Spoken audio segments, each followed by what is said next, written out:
the story was that I was in gymnasium, which is after high school, and we had to decide a profession, and we had to go and interview somebody. And so I sort of made up my mind then. I said, well, I might go and talk to an architect.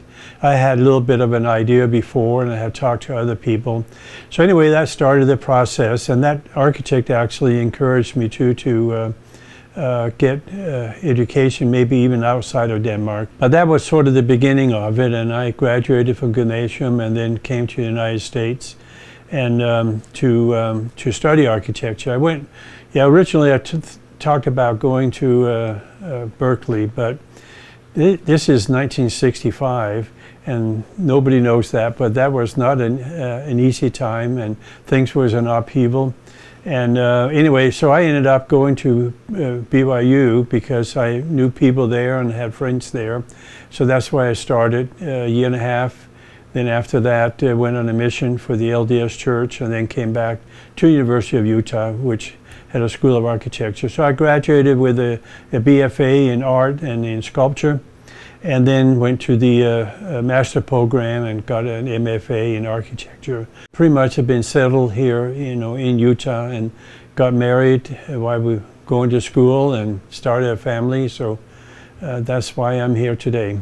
Right after I graduated, I did start my firm. I went to get the exam, and which was luckily it was 1 week back then, and we just did a whole week. I was able to pass it, and I had experience working in architect's office prior, so I was able to get licensed right out of school. So I started right out of school. Not necessarily the easiest, maybe the smartest way of doing it, but that's the way I started out, and just started with myself and one draftsman, and went and remodeled a little couple of rooms in a house on South Temple, and to make an office out of it, and that was the beginning of what is VCBO today. Well, that is the interesting part of it. I mean, I was developing the office over the next probably 10 or 15 years by myself, and but later on in the 80s I brought in some partners. Probably the smartest thing I have ever done as an architect is to recognize that I need other people. We need people to cooperate with and collaborate with. I brought in Steve Crane as a partner, together with Peter Brunches and Sean Onion, and we became Valentiner, Crane, Brunches, and Onion Architects, and that was the beginning of becoming a larger firm. My work has primarily been in commercial.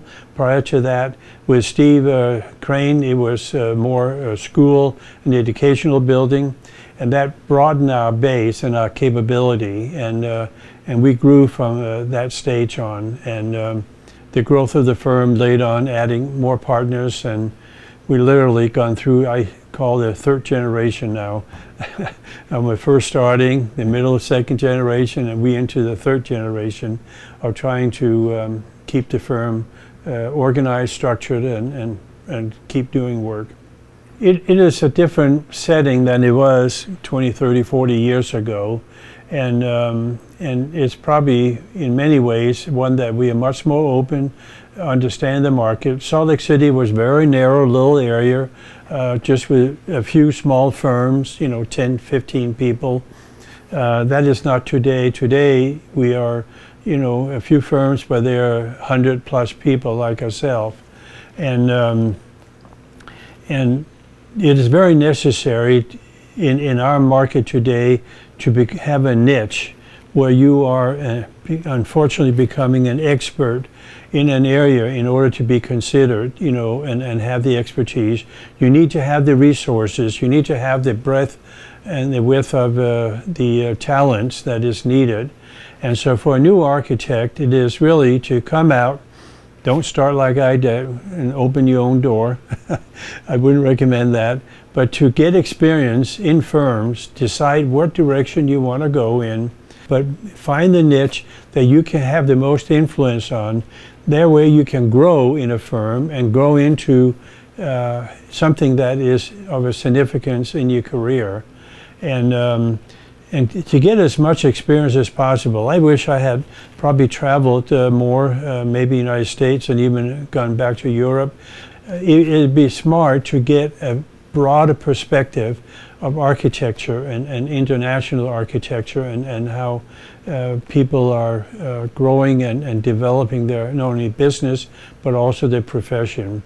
So get a broad education, broad background, and then slowly find a niche that is you're specializing in.